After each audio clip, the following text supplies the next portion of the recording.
आहार, औषध, अभय एवं ज्ञान।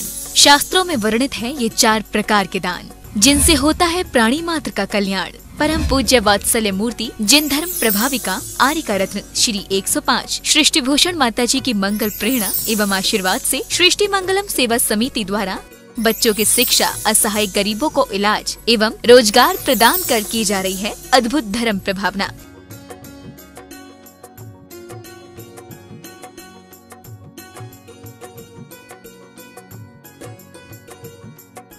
आप भी मानव सेवा के लिए अपनी चंचला लक्ष्मी का सदुपयोग करें। परम पूजनीय वात्सल्य मूर्ति जिन धर्म प्रभाविका आर्यका रत्न श्री 105 सृष्टि भूषण माता जी की मंगल प्रेरणा एवं आशीर्वाद से अतिशय शीत श्री महावीर जी में विगत वर्षों से संचालित है चतुर्वेद संघ की आहार व्यवस्था, जिसमें आहार विहार, पिच्छी मंडल, वस्त्र, शास्त्र, औषधि दान आदि की व्यवस्था सुचारू रूप से निरंतर की जा रही है। महादान, आहार दान जैसे पुनीत कार्य से जुड़कर आप भी घर बैठे धर्म लाभ ले सकते हैं। मात्र 2100 रुपए की राशि से 1 दिवसीय आहार व्यवस्था में अपनी चंचला लक्ष्मी का सदुपयोग कर पुण्य का अर्जन करें। 1 दिवसीय आहार व्यवस्था 2100 रुपए, सामान्य सदस्यता 1 वर्ष 11,000 रुपए, सामान्य सदस्यता 2 वर्ष 21,000 रुपए, सदस्यता 31,000 रुपए, विशिष्ट सदस्य 51,000 रुपए, अति विशिष्ट 71,000 रुपए, संरक्षक 1,11,000 रुपए, संरक्षक शिरोमणि 2,11,000 रुपए। माता जी के मंगल आशीर्वाद एवं प्रेरणा से संचालित सृष्टि मंगलम सेवा समिति द्वारा मानव सेवा के कार्य से आज ही जुड़े और करें महापुण्य का अर्जन। आप अपनी दान राशि निम्नलिखित खाता संख्या में जमा करा सकते हैं। सृष्टि Mangalam Seva Samiti, account number 011901000322429, bank of Baroda, IFSC code BARB 0SHRIMA, branch Shri Mahavir ji, Punjab National Bank, account number 02120000101177277, IFSC code PONB 0021200। आपके द्वारा दी गई सहयोग राशि की रिसीप्ट प्राप्त करने हेतु संपर्क करें 9376571003। सृष्टि मंगलम सेवा समिति से जुड़ने वाले सदस्यों का नाम एवं फोटो जिनवाड़ी चैनल पर प्रसारित किया जाएगा।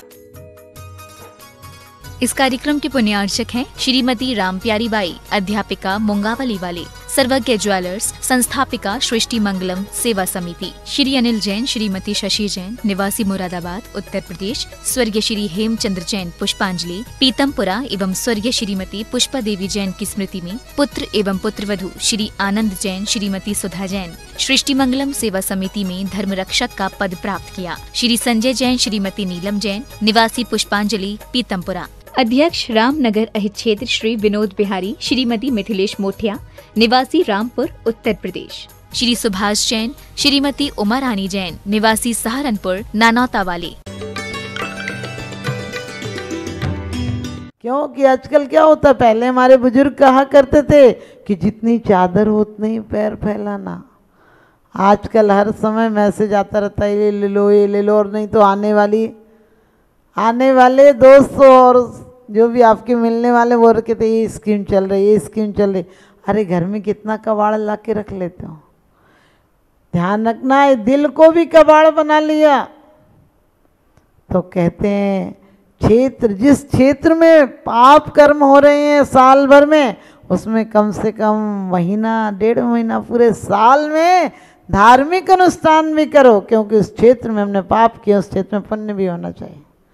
जिस काल में आप देखना रात को सपने का है क्या आते आपको, आप माता जी बन गई, ये सपना आज तक नहीं आया होगा, क्योंकि हमें वही सपने आते हैं जो दिन में अधूरे रह जाते हैं। लोग कहते हैं सपने साकार नहीं होते, होते हैं सत्य के आकार नहीं होते, लेकिन देखो त्रिशला माँ के सपने साकार हो गए और सपनों में आए महावीर देश के अवतार हो गए, यानी देश को उठाने वाले हो गए। हम अवतारवाद नहीं मानते, हम तीर्थंकर और अवतार में अंतर होता है। तीर्थंकर नीचे से ऊपर की ओर जाते हैं, संसार से ऊर्ध्वगमन की ओर जाते हैं, और जो एक बार जाते हैं, एक बार जो सुख पाते हैं उसे छोड़कर पुनः संसार में नहीं आते हैं। और अवतार में ऊपर से नीचे आते हैं। अकेले घबरा गए थे इसलिए संसार में फिर रास लीला रचाने आते हैं। ध्यान रखना, वो घबरा गए इसलिए नीचे आते हैं, वो किसी का कल्याण करने के लिए आते हैं। लेकिन हमारे यहाँ हम कल्याण करके स्वयं उन जैसा बन जाते हैं। क्या रखा है दौलत जहान में, क्या रखा है इन पक्के मकान में? जहाँ रखा है वहाँ तू जाता नहीं, जो एक बार चला गया वो वापस आता नहीं। तो चेतन भी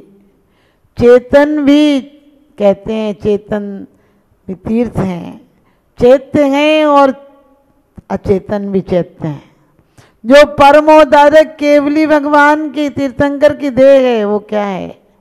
चेतन तीर्थ है, चेतन चैत्य हैं। और जो मूर्तियां हैं वो अचेतन चैत्य हैं। और चैत्यालय जो चैत्य के रहने का स्थान है वो चैत्यालय है। तो कृत्रिम चैत्यालय भी हैं, कृत्रिम चैत्यालय भी हैं। बड़ी सुंदर बात स्वयंभू स्तोत्र में कही है, पूज्यम जनम तो चरितो जनस्य सावधिलेश वो पुण्य रासे। पूज्यम जनम तो चरितो जनस्य सावधिलेशो बहु पुण्य रासे। दोषाय नालम कणिका विशस्य न दूषिकासीत शिवाम्बुरा से। क्या कहा है कि इसमें आरंभ होते हैं, द्रव्य धोते हैं, पूजन करते हैं, जल लाते हैं, अग्नि जलाते हैं, बहुत सारे काम करने पड़ते हैं जब अपन पूजन विधान करते हैं। लेकिन कितनी सुंदर बात कही है समंत्रभद्र स्वामी ने स्वयंभू स्तोत्र में कि जिस प्रकार से समुद्र में छोटा सा कण भर एक बूंद जहर की डाल दी जाए तो समुद्र जहरीला नहीं होता है। इसी प्रकार से आपकी अर्चना के उद्देश्य से यदि साबद्ध भी यानी आरंभ भी करना पड़े तो वो क्या है, बहुत पुण्य की राशि के सामने थोड़ा सा आरंभ कोई मायना नहीं रखता है। और उसमें भी हमारा आरंभ का उद्देश्य नहीं होता कि हम अग्नि को जलाएंगे और बुझा देंगे, हम पानी को छानेंगे और जीवों को पलट देंगे। नहीं, उस समय तो हमारा ये उद्देश्य रहता है कि वीतराग आप जैसी वीतरागता मुझे प्राप्त हो। लेकिन अभी तो अवलंबन लेना पड़ता है। कल्याण मंदिर में कहा है कि भगवान मैंने आपकी पूजन भी की, अर्चना भी की, दर्शन भी किए, लेकिन आज तक क्या हुआ, मेरा कल्याण नहीं। तो कह दिया कि बिना भाव की क्रिया भव का नाश नहीं करती। आपके यहाँ कोई रिश्तेदार आए और आप कहो कि लो खाना रखा है खा लो, अच्छा लगेगा, खा के जाएगा वो भूखा चला जाएगा लेकिन खाकर नहीं जाएगा। लेकिन आप उससे कहें देखो मना नहीं करना, आप इतने दिन बाद आए हो ना, मुझे बहुत अच्छा लगेगा, आप खाना खा के जाओगे। क्योंकि बोली बोली बोली गोली बोली प्रेम दुसाला है, बोली से पर अपने होते अपने पर हो जाते हैं। कुदरत को ना पसंद है शक्ति जवान में, कुदरत को ना पसंद है शक्ति जवान में, इसीलिए तो नहीं दी हड्डी जवान में, इसीलिए तो नहीं दी हड्डी जवान में। बोली बोली बोली गोली बोली प्रेम दुसाला है, बोली से पर अपने होते अपने पर हो जाते हैं। रामायण और महाभारत किसका नतीजा है? बोली का नतीजा है। मंथुरा ने कहा था मैं तुझे ऐसे नहीं देख सकती हूँ, मैंने तुझे बेटी की तरह पाला है, तेरा बेटा राजा बनेगा, मैं देखना चाहती हूँ कि तू जिस रास्ते से निकले उस रास्ते से राजमाता के जयकारे गूंज जाएं। और तू समझती है आज भरत को क्यों ननिहाल भेजा है? सोचो, सिखाने वाला इतना कुशल होता है कि हर बात कैसे डालना और कैसे ढालना। वो कहती है तुझे पता आज राम राज्य की घोषणा की है, भरत यहाँ ना रहे इसलिए उसे ननिहाल भेजा गए ताकि तू कहीं राज्य ना मांग ले, देख ले। और केकई शुरू में बहुत प्यार करती थी राम को। उन्होंने कहा था तुम कैसी बातें करती हो, हमें भड़काती हो। उसने कहा भड़काने की बात नहीं होती है, अरे चून की सौत भी पूरी होती है। अभी तो राम मामा कहता है, अभी तो कौशल्या तुझे बहन से ज़्यादा चाहती है, जब राजमाता बन जाएगी तब इसके तेवर देखना, तब तेरे पास कुछ नहीं बचेगा। और हमारे जैन शासन के अनुसार कैकेयी ने ये वरदान नहीं मांगा था, उसने सिर्फ भरत के लिए राज्य मांगा था, राम को वनवास नहीं मांगना था। लेकिन राम इतने कुशल कहते हैं राजा थे कि उनको पता था कि मेरे रहते हुए भरत नहीं बैठेगा, इसलिए उन्होंने पिताजी से कहा था, आज्ञा मांगी थी, उनके अंदर कोई बैर विरोध नहीं था। कैकेयी के भी पैर छू कर गए थे, माँ आशीर्वाद दो, इस राज्य की तो सीमाएं हैं, उस राज्य की कोई सीमा नहीं है। आज का बेटा होता कहने लगे तूने दिया होगा अपने बीवी को, तू निकल ले, आपको पता है हम तूने वचन दिया होगा, मेरा कोई मतलब नहीं है। लेकिन वो एक राम राज्य की बात है, और भरत जैसा आदर्श की राज्य में रहते हुए भी निर्लिप्त रहे। अपन को तो मिल जाए तो मन में लड्डू फूटे, लेकिन ध्यान रखना वो नहीं हुआ जो सोचा था। राजमाताओं के जयकारों से पथ गूंजित नहीं हुआ। हवस अरमान इंसा के कभी पूरे नहीं होते, अगरचे दिल से इसका मुद्दा निकले तो अच्छा है। राजमाता तो नहीं बल्कि बदनाम माता हो गई, भरत तक ने उसे नहीं पूछा। और आज सदियों के बाद भी आप अपनी बेटी का नाम कैकेयी नहीं रखते हैं। कौशल्या घर घर मिल जाएगी, कैकेयी नहीं मिलेगी। लेकिन काम देखो तो महा कैकेयी की आप लोग कर रहे हैं। आपका 1.5 साल का बच्चा बता देता है ये मेरी मम्मी है, इसकी मम्मी है, ये मेरा कमरा है, वो उसका कमरा है। सोचो तुमने क्या सिखाया, यही सब सिखाया। बच्चों को अपनी बच्चों को तो नहीं सिखा सकते हो, लेकिन अपनी बेटियों को ऐसा ढाल के भेजो, कभी भगवान दोबारा नहीं होते, ऐसी बात नहीं है। घर घर लंका, घर घर रावण, इनमें राम कहाँ से लाएं? और घर घर कंस पैदा हो गए, अब घनश्याम कहाँ से आए? आज तुम कौशल्या का दिल पैदा करो, कल राम पैदा हो जाएंगे। आज त्रिशला का दिल पैदा करो, कल महावीर जैसी संतानें हो जाएंगे। कब तक हम कहते रहेंगे कि वो हमारे तीर्थंकर ऐसे थे, हमारे महाराज ऐसे थे, हमारे गुरु ऐसे थे? अरे हर बेटा बाप का प्रमाण पत्र होता है। दुनिया हंसेगी कि इतनी लड़ाई, इतना कलेश, इतनी ईर्षा, इतना गिरावट, तो क्या झूठी बातें होंगी? और हम दूसरों की बैसाखी पर हम कहते हैं महावीर के भक्त हैं, हम राम के भक्त हैं, हम आदिनाथ के भक्त हैं। इसका मतलब हम अपने जीवन को अर्थियों पर ले जा रहे हैं, दूसरों के कंधों से बूझे होके जा रहे हैं। नहीं, हम उन जैसा पुरुषार्थ करेंगे। उनकी जीवनचर्या थी, उनकी मनोवृत्ति थी, वो हमारी मनोवृत्ति बनेगी, तब जीवन सार्थक होगा। और एक व्यक्ति से मैंने कहा कि अपने कल्याण के लिए कुछ कर लो। उसने कहा बता दो माता जी। मैंने कहा कि बोले ऐसी चीज़ बताओ जिसमें कर सकूं, ज़्यादा तो नहीं कर सकता हूँ। मैंने कहा कोई बात नहीं, आप स्वाध्याय किया करो और 12 भावना का चिंतन किया करो।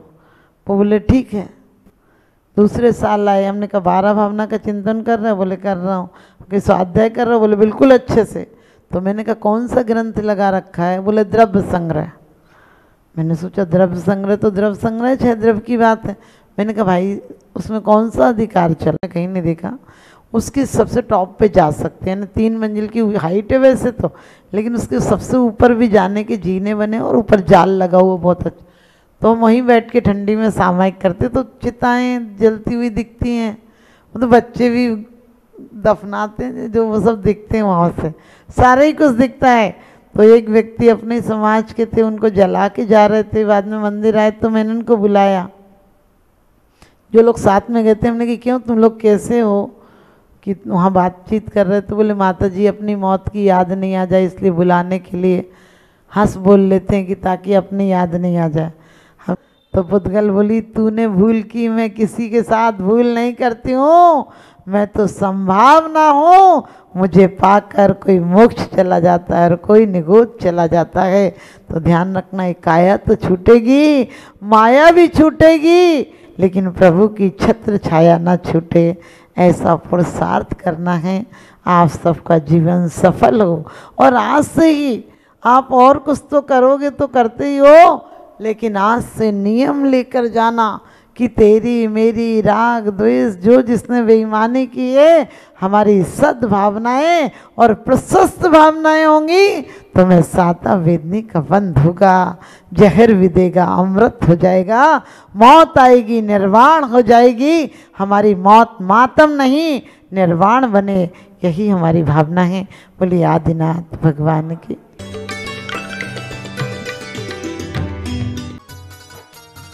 इस कार्यक्रम के पुण्यार्जक थे श्री संजय जैन, श्रीमती गीता जैन, अभिनव जैन, निवासी गोहाना, हरियाणा, श्रीमती मिथिलेश जैन, श्री मुकुल जैन विनीश, चीना जैन, निवोदिता जैन, डॉक्टर आकांश जैन, खंडेलवाल कोल एंटरप्राइजेस, मुरादाबाद, उत्तर प्रदेश, श्री सुरेंद्र कुमार जैन, श्रीमती रुक्मणी जैन, श्री मुदित जैन, श्रीमती छवि जैन, परिधि जैन, पारस जैन, रामगंगा विहार, मुरादाबाद, प्रेमिला बेन, विपिन चंद्र गांधी, हेमलता बेन, मेहुल कुमार गांधी, विदुषी कुशल कुमार गांधी, अर्थ मेहुल कुमार गांधी, जीनम कुशल कुमार गांधी, हरसोलावड़ पोस्ट ऑफिस के पास, दाहोद, गुजरात, मास्टर ऋषभ जैन, मास्टर संचित जैन, सुपुत्र श्रीमती विनीता एवं दिनेश जैन सेठी, श्रीमती शीला देवी, जुगल किशोर जैन सेठी परिवार, रामपुर, उत्तर प्रदेश, श्री पारस दास, शांति देवी जैन, खंडेलवाल परिवार, दिनेश कुमार जैन, अखिलेश कुमार जैन, योगेश कुमार जैन, श्री सर्वेश जैन जी, रामपुर, उत्तर प्रदेश। परम पूज्य जिन धर्म प्रभाविका आर्य का रत्न श्री 105 सृष्टि भूषण माता जी की पावन प्रेरणा एवं सृष्टि मंगलम सेवा समिति के तत्वावधान में जहां कई स्थानों पर समाज सेवा और साधु संतों के आहार दान की व्यवस्था की जा रही है, तो वहीं मानव सेवा की श्रृंखला में पूज्य गुरुमा के निर्देशन में उत्तर प्रदेश की धर्मनगरी बरेली के गाँव खनगावा श्याम में किया जा रहा है सृष्टि मंगलम गो आश्रय केंद्र का संचालन, जिसमें हो रहा है बेसहारा, निसहाय एवं वृद्ध गौवंशों का संरक्षण संवर्धन। आप भी जीत दया की इस पहल में अपना बहुमूल्य योगदान देकर गायों के संरक्षण में महत्वपूर्ण भूमिका निभा सकते हैं। आप अपनी दान राशि निम्नलिखित खाता संख्या में जमा करा सकते हैं। सृष्टि मंगलम सेवा समिति, Punjab National Bank, account 0212001111777277, IFSC PUN B00212000। आपके द्वारा दी गई सहयोग राशि पर 80G एवं 12A के आधार पर आयकर से छूट प्राप्त होगी। सहयोग राशि की रिसिप्ट प्राप्त करने हेतु 9376571001 पर संपर्क करें। मैं माता जी को बधाई दूंगा कि आपने एक आंवला क्षेत्र में एक गौशाला का जो आपने वहाँ पे संकल्प करवाया है, मैं माता जी को बता दूं कि आज वो गौशाला पिछले 2 महीने से वहाँ पर अब कोई भी गाय की अवसान नहीं हुआ है। पहले जहाँ 3-4 गाय पर डे उसमें ख़त्म हो जाती थी, 40 गाय 50 गाय मर जाती थी। अब पिछले 2 महीनों में जब से आपने उसमें संरक्षण दिया है तब से वहाँ पर शायद 5-6 गाय भी नहीं हो पाई हैं। आपका इसी तरह आशीर्वाद सदैव मिलता रहे, बस मैं आपके चरणों में नमन करते हुए वंदन कर